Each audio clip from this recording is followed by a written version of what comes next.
Salut les geeks, j'espère que vous allez bien. Écoutez, je vous retrouve aujourd'hui pour une vidéo assez rapide où je vais vous parler du Honor 8X qui vient d'être présenté. Enfin, il a été présenté il y a quelques moments là en Chine, mais en Europe, on vient juste de l'avoir officiellement.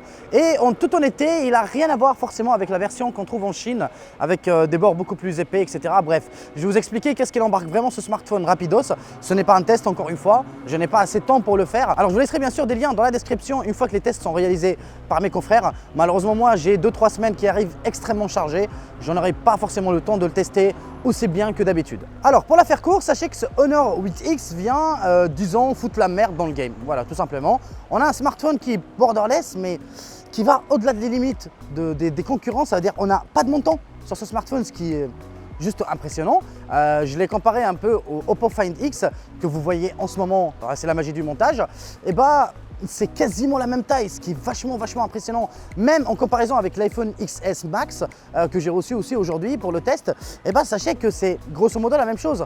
On est juste à 1 ou 2 mm en plus par rapport à un iPhone. Et franchement, pour un smartphone qui coûte 250 €, je trouve qu'il n'y a aucun concurrent aussi classe, aussi joli, aussi bien fini sur le marché, en tout cas à l'heure actuelle. Alors niveau dalle, on va retrouver un écran de 6,5 pouces Full HD en LCD IPS. La dalle, elle reste extrêmement lumineuse par rapport à celle du Honor 10 par exemple. Je trouve qu'elle est mieux gérée, en tout cas pour une utilisation quotidienne, vous n'aurez aucun souci.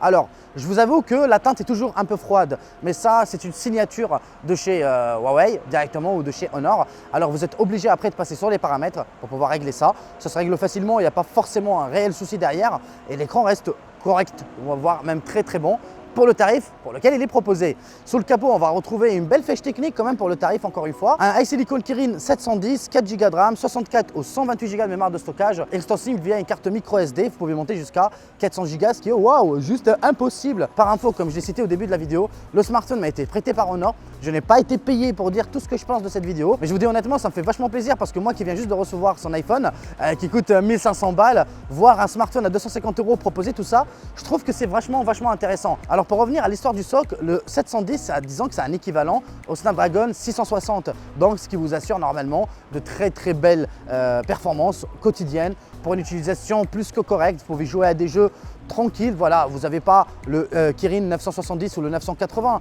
mais ça fait largement le taf, en tout cas pour le tarif. Si vous jouez à des jeux quotidiens, vous êtes juste réseaux sociaux, ça vous suffit largement. Sachez que ce processeur, il est gravé sur 12 nanomètres, ça va, je trouve qu'on se rapproche de plus en plus des 10, voire même des 7 nanomètres sur le milieu de gamme, sur les 2 ou 3 ans qui suivent. Ça, c'est vachement intéressant et j'ai hâte de voir comment ça va évoluer. Alors sur le plan de la photo, bah, Honor, ils ont quand même mis un peu mieux que sur le Honor Play. On va retrouver un double capteur photo à l'arrière, 20 et 2 millions de pixels. Le premier ouvre à f1.8. On est d'accord, c'est vachement intéressant pour un smartphone dans ces prix-là. Et le second ouvre à 2.4. Mais sachez que le second, il est là uniquement pour épauler le premier pour l'effet bokeh. Vous avez compris. Si vous souhaitez prendre une photo en portrait, bah, le second, il est là pour calculer. À l'avant, on a un capteur de 16 millions de pixels avec une ouverture f2. Donc, pour être honnête avec vous, en termes de qualité photo, je trouve grosso modo honnête. Mais j'ai pu lire grâce à mes confrères dernièrement qu'il faudra le mettre à jour. Comme je l'ai cité au début de la vidéo, malheureusement, je manque de temps. Ce n'est pas un test que je vous fais aujourd'hui, mais c'était juste voilà, pour vous donner les fiches techniques, vous montrer le smartphone de la meilleure façon possible en 4K.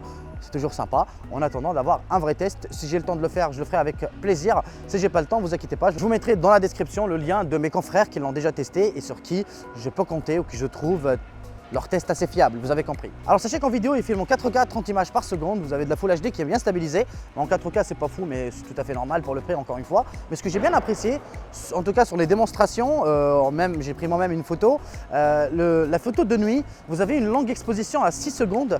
J'ai vu qu'Honor, on en parlait un peu sur les réseaux sociaux, mais je ne croyais pas qu'ils allaient mettre ça sur un smartphone, voilà, milieu de gamme. Et c'est vachement intéressant, je vous le dis honnêtement, en basse lumière, on se rapproche énormément de ce que fait un Huawei P20 Pro.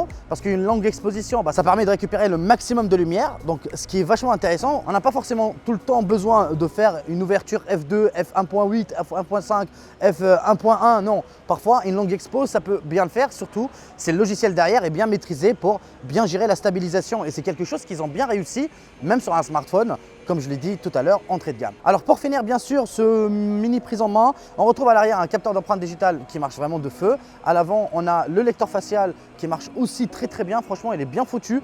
Bon, généralement, maintenant, c'est comme sur le Honor 10 ou autres smartphones chez Honor, par exemple, même le Honor Play. Donc voilà, c'est très honnête, ça marche plutôt bien. un peu moins bien en basse lumière, mais vous inquiétez pas, vous avez le lecteur d'empreinte digitale à l'arrière.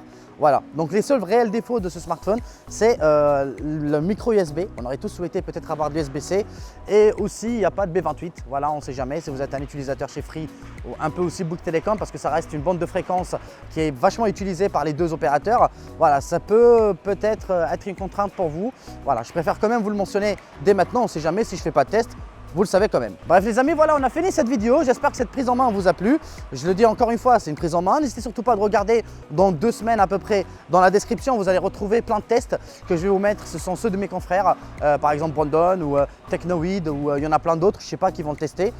Dès qu'il y aura un test, vous retrouverez le lien dans la description. Alors ce que je vous dis les amis, prenez soin de vous et à très vite pour une nouvelle vidéo. Allez, adios.